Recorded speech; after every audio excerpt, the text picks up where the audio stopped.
Soy la mala por pedirle a mi esposo una última noche con mi ex antes de morir. Quiero acostarme con mi ex antes de morir. Eso fue lo que le dije. Y sí, todavía me estaba sosteniendo la mano cuando lo dije. No levantó la voz.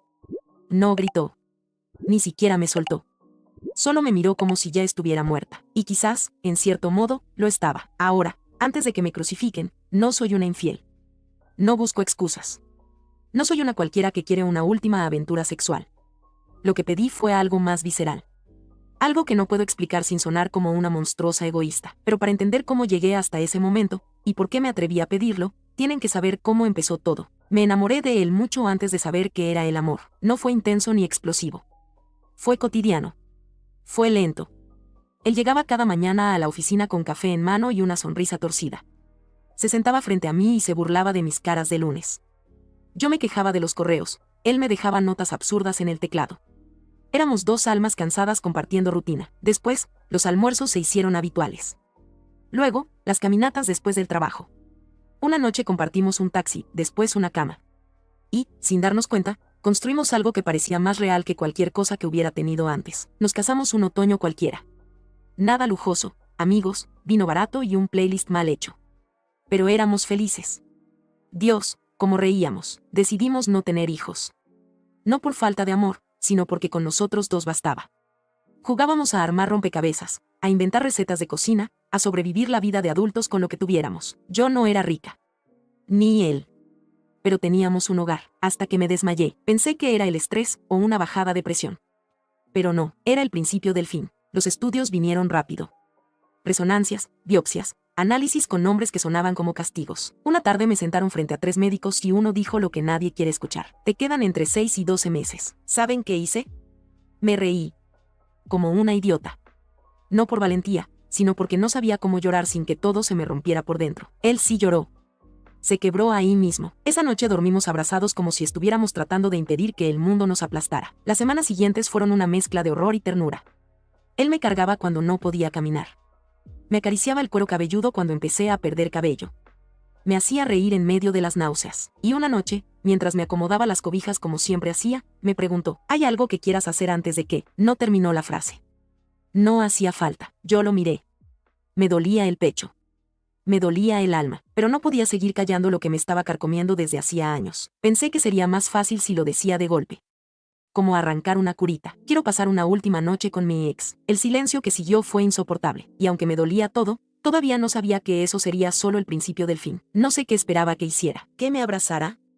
¿Que dijera ok, lo entiendo, ve y cierra ese capítulo? Tal vez esperaba que me odiara un rato, y luego me perdonara por compasión. Pero lo que obtuve fue algo peor, el silencio. Esa clase de silencio que no grita, pero aplasta. ¿Perdón? Dijo al fin. Con una voz hueca. Casi sin aire. No es lo que piensas, me apuré, con las manos en el aire, como si pudiera detener la explosión con gestos. No es por sexo. No es por amor. Es algo que necesito cerrar. Un ciclo. Una parte de mí que quedó atrapada antes de ti. Él rió. Una risa seca, amarga. Incrédula, ¿estás muriéndote y lo único que se te ocurre es acostarte con otro? No se trata de eso. Grité. Se trata de despedirme de la mujer que fui. De entender en qué momento me rompí y por qué nunca cerré eso. ¿Y yo qué soy entonces? ¿Tu actual acompañante terapéutico con anillos? Quise acercarme, tocarlo, rogarle que lo entendiera, pero dio un paso atrás. Como si mi piel quemara. Pasaron días así, días en los que él no me hablaba. Dormíamos en extremos opuestos de la cama. Él dejaba el café servido, pero ya no me lo llevaba a la cama. Yo cocinaba sin sal. Él no lo notaba. O fingía no notarlo. Vivíamos juntos. Pero solos. A veces lo escuchaba llorar en la ducha. Otras, solo lo veía mirar el techo en silencio durante horas. Y no decía nada. Porque ya no sabía qué versión de mí quedaba viva en esta casa. Una semana después, intenté de nuevo. Le preparé su postre favorito, ese que solo hacía en nuestros aniversarios.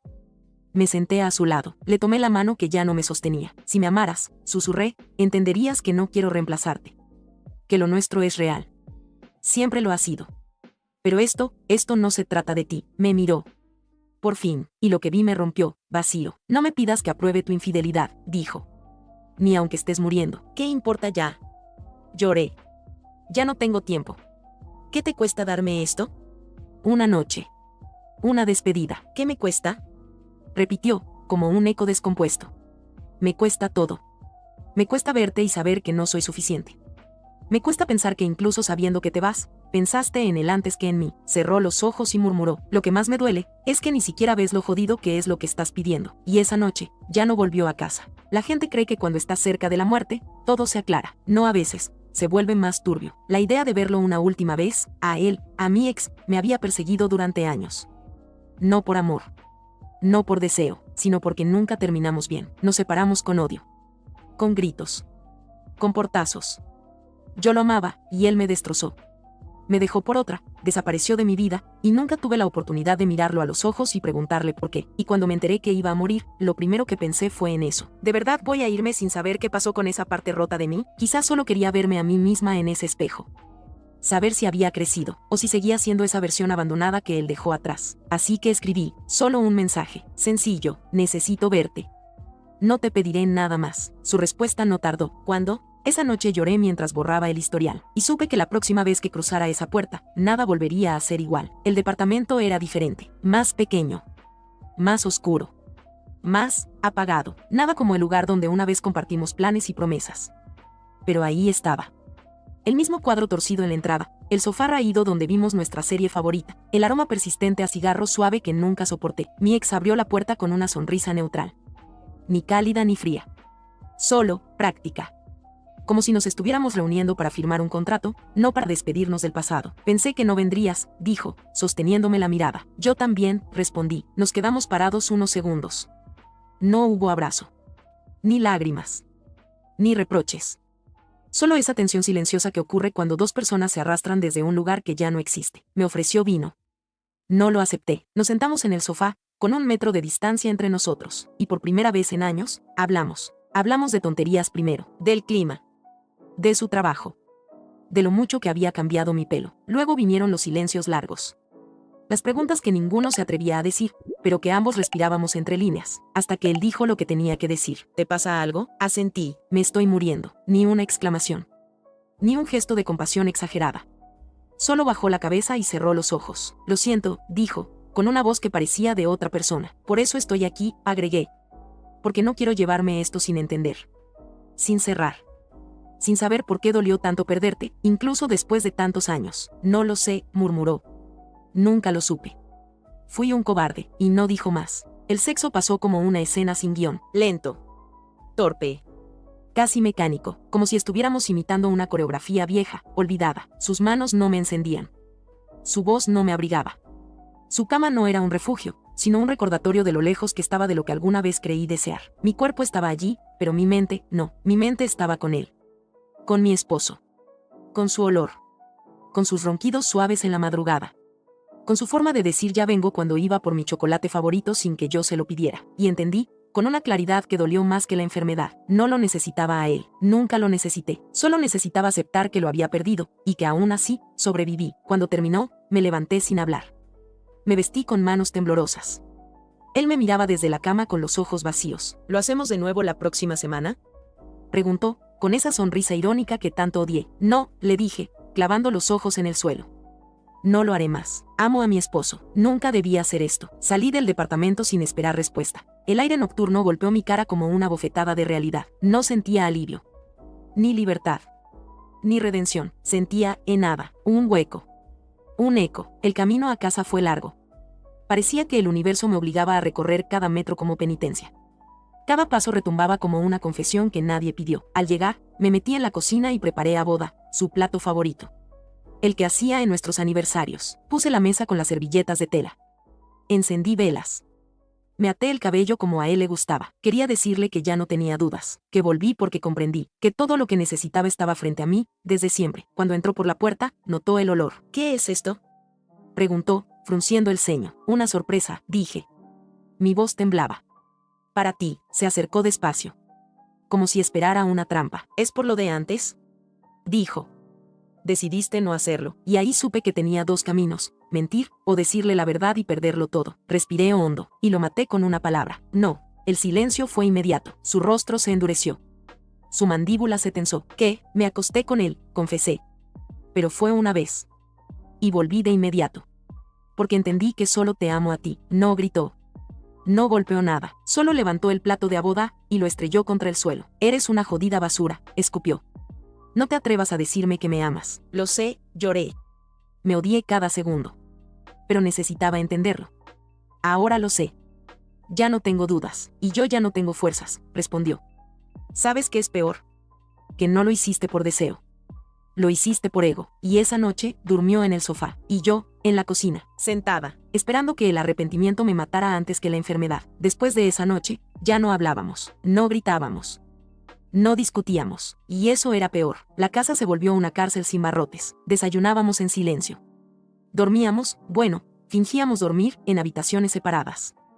Nos cruzábamos en el pasillo como dos extraños con deudas emocionales que ninguno estaba dispuesto a saldar. Yo seguía cocinando para dos. Él dejaba la comida servida, pero fría, sin tocar. Yo escribía notas en la nevera. Él las tiraba sin leerlas. Una noche lo vi llorar frente al lavamanos. No me vio, y por un segundo quise abrazarlo. Decirle que todo había sido un error.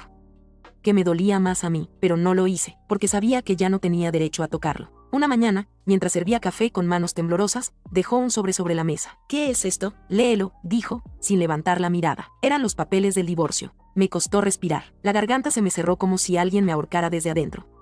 Me quedé paralizada. ¿Esto es en serio? ¿Qué parte no entendiste? Podemos arreglarlo, supliqué. Aún podemos. Solo necesito tiempo. Esto fue un error. Él levantó la vista. Sus ojos estaban inyectados, pero no de llanto. De agotamiento.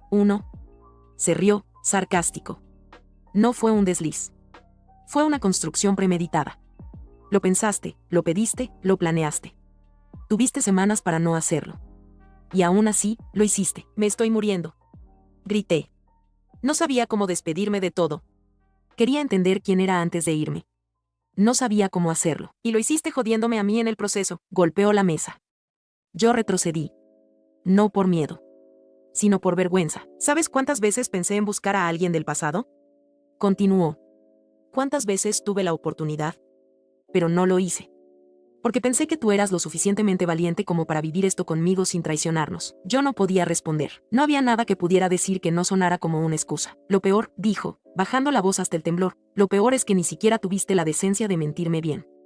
¿Querías comprensión? ¿Empatía? ¿Un aplauso por tu honestidad? Después de lo que hiciste, silencio. Solo mi llanto y su odio. Ese odio que me dolía más que la enfermedad. ¿Qué tengo que hacer para que me perdones? Susurré. ¿Qué te devuelvo? ¿Qué parte de mí quieres que te entregue? Entonces me lo dijo. Firma el divorcio. Renuncia a todo. Casa, cuentas, bienes, todo. ¿Y si lo hago, me dejas en tu seguro médico?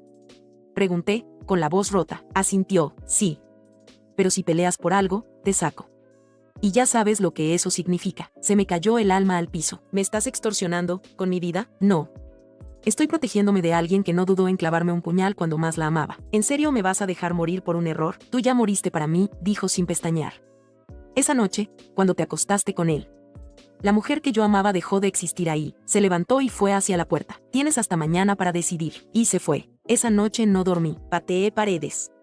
Me arranqué mechones de cabello. Vomité del estrés. Y él no salió de la habitación. No preguntó.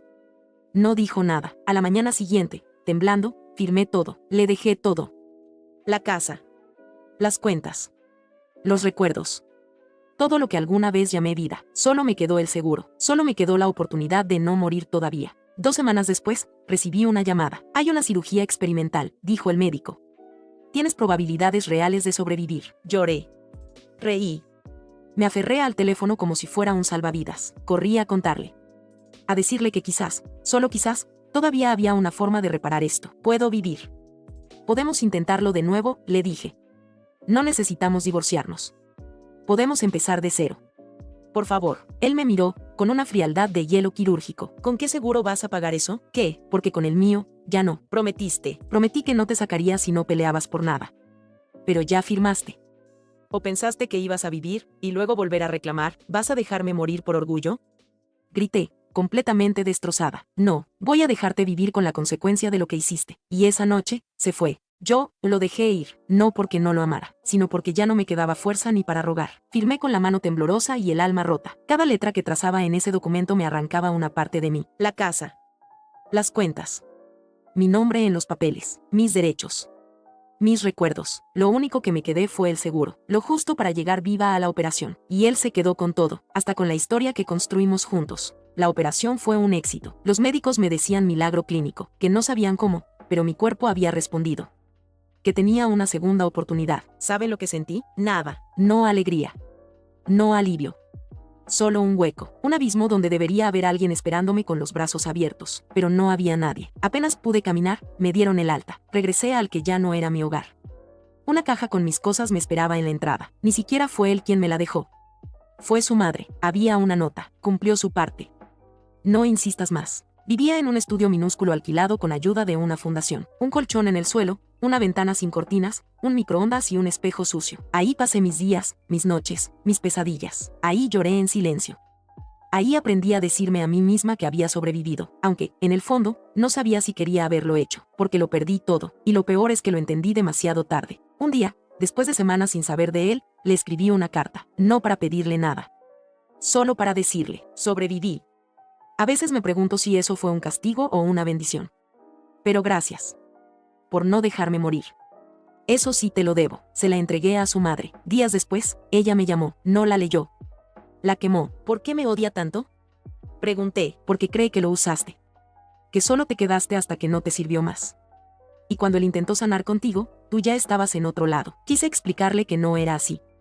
Que nunca dejé de amarlo, pero entendí que ya no importaba lo que dijera. Él ya había decidido su historia, y yo era la villana. Un mes más tarde, una excompañera del trabajo me mandó una foto. ¿No estaban ustedes juntos?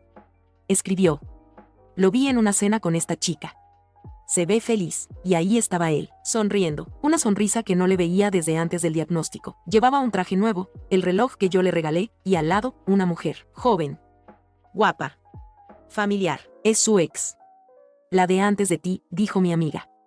Pensé que debía decírtelo, ahí lo supe. No me destruyó porque lo traicioné, me destruyó porque lo hice primero. Él también tenía una herida sin cerrar, también tenía a alguien en el pasado, pero él esperó, se quedó. Sufrió, y cuando yo fallé, aprovechó para terminar su duelo limpiamente. Él no me perdonó, porque ya había planeado su salida. Mi error solo fue su excusa perfecta. Hoy, 5 meses después, ya no estoy enferma, pero tampoco estoy sana. Duermo en un sofá cama. Trabajo dando clases en línea con una voz que ya no reconozco. Cocino para una sola persona. Y a veces, cuando me doy vuelta dormida, extiendo la mano hacia el lado izquierdo de la cama, y no hay nadie. Y lo pienso, no una vez, sino todos los días. ¿Qué hubiera pasado si no decía nada? Si me quedaba callada, me dejaba morir y lo dejaba con la imagen de la esposa perfecta. Él habría llorado por mí, me habría llevado flores cada año, habría dicho que fui su gran amor, pero viví, y al hacerlo, le quité la posibilidad de seguir idealizándome, y por eso me odia. Y ahora lo sé, sobrevivir fue el peor castigo, porque ya no tengo a nadie que me ame, ni un lugar al que volver, ni siquiera una versión de mí misma que me sirva para empezar de nuevo. Y a veces me despierto con el corazón en la garganta y me repito, no morí. Pero todo lo que amaba,